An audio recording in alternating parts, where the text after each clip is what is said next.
Hello friends, welcome to my YouTube channel. Friends, इस channel पर मैं आपको 8th क्लास का कंप्लीट मैथ्स पढ़ाऊंगा। अगर आपको 8th क्लास का कंप्लीट मैथ्स पढ़ना है तो आप इस चैनल को प्लीज़ सब्सक्राइब कर लें। चलिए आज शुरू करेंगे एक्सरसाइज 2.6 से question number 6। The ages of Hari and Harry are in the ratio 5:7। दो दोस्त हैं, एक का नाम है हरी, ये हरी हो गया मान लीजिए, गांव का सीधा साधा इंसान, और एक है हैरी। ये दोनों दोस्त हैं, इसका नाम हैरी है, और इनकी एज का जो रेशियो है ना वो दिया हुआ है 5:7। अब रेशियो का मतलब ये होता है कि अगर ये 5 साल का है हरी तो हैरी 7 साल का होगा। अगर ये 5 का डबल 10 है तो ये 7 का डबल 14 होगा, यानी कि 14 होगा। अगर इसका 10 टाइम्स कर दे तो ये 50 हो गया, अगर इसका 10 टाइम्स कर दे तो ये 70 हो गया। ये रेशियो होती है, ये इनकी एक्चुअल एज नहीं है, तो रेशियो कटने के बाद निकलती है। फॉर एग्जांपल ये 50 का है और ये 70 का है, तो कट गया। जब कटने बंद हो जाते हैं जो लोवेस्ट टर्म आती है वो रेशियो होती है। तो ये 5:7 इस तरह से इनकी रेशियो है, इनकी एज का रेशियो है ये। आगे कहता है question, 4 years from now the ratio of their edges will be 3:4। 4 साल बाद, 4 साल के बाद ना इनकी एज में जो रेशियो रह जाएगा वो 3:4 का रह जाएगा। तो फाइंड देयर प्रेजेंट एजेस। तो बताइए आज की तारीख में इनकी प्रेजेंट एज कितनी है। तो देखिए, जब हमें प्रेजेंट एज निकालनी है और प्रेजेंट एज का रेशियो दे रखा है तो इनकी एज हम लेट कर लेंगे, let present age of Hari and Harry. इनका रेशियो दे रखा है ना, तो रेशियो के अंदर x लग जाता है। वो x क्या होता है, वो x वो मल्टीपल ही तो होता है। जैसे 5 10s are 50 हुआ तो 7 10s are 70 हुआ, तो x लगने से मतलब वो एज आ जाएगी।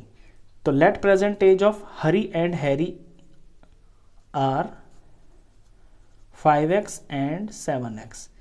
देखिए, हरी पहले है, हैरी बाद में है, तो उसी के हिसाब से हरी वाली चीज पहले लिखनी है, हैरी वाली बाद में लिखनी है। अब 4 साल आगे की बात चल रही है तो हम इनकी 4 साल बाद की जो एज है वो भी लिखेंगे। तो आफ्टर 4 years, 4 साल के बाद इनकी एज कितनी हो जाएगी, हरीज एज। हरी आज 5x साल का है, तो आज से 4 साल बाद उसकी उम्र 4 साल और बढ़ जाएगी, यानी कि +4। इसके अंदर 4 और जुड़ जाएगा, इतने साल का हो जाएगा हरी। और हैरी, हैरी में भी 4 जुड़ जाएगा, हैरीज एज हो जाएगी 7x में +4 ईयर्स। तो 4 साल बाद की एज ये हो गई इनकी। अब अकॉर्डिंग टू क्वेश्चन पे आते हैं। अकॉर्डिंग टू क्वेश्चन ये कहता है कि जो इनकी 4 साल आगे की एज है ना उसका जो रेशियो है वो 3:4 होगा। तो 4 साल वाली एज तो ये है, तो हमें पहले हैरी को लेना है फिर हैरी को लेना है, क्योंकि क्वेश्चन में पहले हैरी है पहले हरी है फिर हैरी है, तो उसी के हिसाब से लिखना। जब भी रेशियो होती है ना तो जो चीज़ पहले होती है उसे पहले लिखते हैं, जो बाद में होती है उसे हम नीचे लिखते हैं। तो 4 साल बाद इनकी एज का जो रेशियो है वो 3:4 रह जाएगा। अब रेशियो में आपको x लगाने की यहाँ पे ज़रूरत नहीं है, क्योंकि रेशियो है ना, तो रेशियो तभी आती है जब ये कट के आते हैं। अब ये बन गई आपकी वही टाइप का क्वेश्चन बन गया जैसा कि इसके ऊपर वाले क्वेश्चन है। इस एक्सरसाइज में 2.6 में सारे के सारे क्वेश्चन ना इस तरह के हैं कि इनका क्रॉस मल्टीप्लाई होता है, और क्रॉस मल्टीप्लाई तब होता है जब पूरे जितना भी पूरा ऊपर है और जितना भी नीचे है सारे के बीच में आपका अपॉन लगाओ, दोनों तरफ, यहाँ भी और यहाँ भी। तो क्रॉस मल्टीप्लाई होगी, 4 की मल्टीप्लाई होगी इससे 5x + 4 से, और यहाँ 3 की मल्टीप्लाई होगी इसके नीचे वाले से, यानी 7x + 4 से। अब इसे सिंपली सॉल्व कर देते हैं। देखिए 5 4s are 20x और 4 4s are 16। जब बाहर एक नंबर होता है, अंदर 2 होते हैं ब्रैकेट में, तो बारी बारी से बाहर वाला दोनों से मल्टीप्लाई होता है अंदर वालों से। इसी तरह से 3 7s are 21 और ये x, फिर प्लस, अब ये 3 4 से होएगा, 3 4 ज़ा 12। अब इक्वेशन का रूल होता है, जिस वेरिएबल की हमको वैल्यू निकालनी होती है उसको हम एक तरफ कर लेते हैं। तो लेफ्ट साइड में अपने वेरिएबल्स को रख लेते हैं, उन टर्म्स को जिनमें वेरिएबल है। तो x वाली चीज़ों को 20x अपनी जगह पे है, इसका साथी दूसरी तरफ है, ये प्लस का 21x है, जब ये इसके पास आएगा तो -21x हो जाएगा। अब राइट साइड में रखेंगे हम नंबर्स को, तो 12 तो अपनी जगह पे है ऑलरेडी, इसका साथी दूसरी तरफ है प्लस का 16, ये जब इधर आएगा तो -16 हो जाएगा, साइन चेंज हो जाता है ना। अब सॉल्व करते हैं, 20x -21x, तो प्लस माइनस के सब्ट्रैक्ट हो जाते हैं तो 1x आएगा, और क्योंकि बड़ा माइनस का है तो माइनस का आएगा। यहाँ भी वही हो रहा है, प्लस और माइनस के नंबर हैं तो सब्ट्रैक्ट हो जाएंगे, यानी कि 4 आएगा। 16 में से 12 गया तो 4, लेकिन साइन माइनस का आएगा क्योंकि माइनस का नंबर बड़ा है। अब x की वैल्यू निकालनी है, तो x के पास जो चीज़ मल्टीप्लाई में है, -1 जो है मल्टीप्लाई में है, ये दूसरी तरफ जाएगा तो ये डिवाइड में आ जाएगा। और डिवाइड में कभी साइन चेंज नहीं होता है, वो साइन चेंज प्लस और माइनस में ही होते हैं।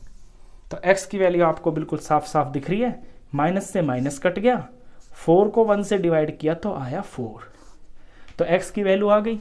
अब x की वैल्यू को हम जो हमने लेट किया हुआ है 5x और 7x उसमें पुट कर देंगे हमारा आंसर। तो यहाँ से आंसर ही है, देयरफॉर हरीज प्रेजेंट एज, हमने 5x मानी हुई थी ना, तो इस 5 के अंदर x की वैल्यू पुट कर देंगे, यानी कि 4, ये हो गया 20 ईयर्स। तो हरी तो है 20 साल का, अब निकालना है Harry's present age. Harry's present age थी 7x, तो 7 में x की वैल्यू पुट करनी है, यानी कि 4, इनको मल्टीप्लाई करना है, ये आ गया 28 और ये ईयर्स। तो हैरी जो है वो 28 ईयर्स का है। अब इसे मैं आपको चेक करके दिखा दूं, देखिए ये 20 और 28 हरी की और हैरी की एज है, इन्हें काटते हैं हम, 4 से कट रहा है, 4 5 जार 4 7 जार, आगे कटना बंद हो गया, तो रेशियो देखिए आपने 5:7 की ही तो आई, यानी हमारे आंसर्स बिल्कुल ओके हैं। चलिए क्वेश्चन नंबर 7 करते हैं अब। क्वेश्चन 7 आपका फ्रैक्शन नंबर का है। फ्रैक्शन नंबर वो नंबर होता है जो न्यूमरेटर और डिनोमिनेटर में लिखा जाता है, ऊपर नीचे। क्वेश्चन पढ़ते हैं पहले बुक से। The denominator of a rational number is greater than it's numerator bye 8। कोई रैशनल नंबर है। अब रैशनल नंबर आप जानते हैं क्या होते हैं, जिन्हें हम p/q की फॉर्म में लिख सकते हैं, यानी एक न्यूमरेटर हो सकता है ऊपर वाला और नीचे डिनोमिनेटर भी, उन्हें हम रैशनल नंबर्स बोलते हैं। अब यहाँ पे भी कोई रैशनल नंबर है, उसका जो डिनोमिनेटर है is greater than it's numerator bye 8। Denominator बड़ा है और न्यूमरेटर छोटा है। डिनोमिनेटर कितना बड़ा है, 8 नंबर बड़ा है, तो अगर मैं न्यूमरेटर को x मान लेता हूं तो डिनोमिनेटर कितना हो जाएगा, x + 8 हो जाएगा। सबसे पहली तो ये बात सिंपल सी। आगे कहता है if the numerator is increased by 17, अगर न्यूमरेटर को हम 17 बढ़ा देते हैं और उसके बाद डिनोमिनेटर को इज डिक्रीज्ड बाय 1, और डिनोमिनेटर ये था ना, इसको 1 घटा देते हैं, द नंबर ऑब्टेन्ड इज 3/2, तो जो नंबर आएगा यानी कि रिजल्ट वो 3/2 होगा। इस तरह से ये क्वेश्चन है और यही इक्वेशन बन गई इसकी। चलिए अब इसको शुरू करते हैं। देखिए क्वेश्चन कहता है कि डिनोमिनेटर न्यूमरेटर से बड़ा है, 8 नंबर बड़ा है, तो हम छोटे को x मान लेते हैं। तो let numerator is equal to x, then denominator will be, अब 8 ज़्यादा है ना तो x + 8, देयरफॉर रैशनल नंबर यानी कि नंबर बन क्या गया, नंबर होता है न्यूमरेटर अपॉन डिनोमिनेटर, यानी x अपॉन x + 8, ये नंबर बन गया। अब आते हैं अकॉर्डिंग टू क्वेश्चन पे, तो ये तो है मेरा number x upon x + 8। According to question ये है, क्वेश्चन कहता है कि न्यूमरेटर में 17 अगर प्लस कर दे और डिनोमिनेटर्स में से 1 डिक्रीज कर दे, यानी कि 1 माइनस कर दे, माइनस कर दिया जी, तो जो रिजल्ट आएगा वो 3/2 आएगा। ये अकॉर्डिंग टू क्वेश्चन है। अब इसे सिंप्लीफाई करेंगे, सिंपल हमारा x की वैल्यू आ जाएगी।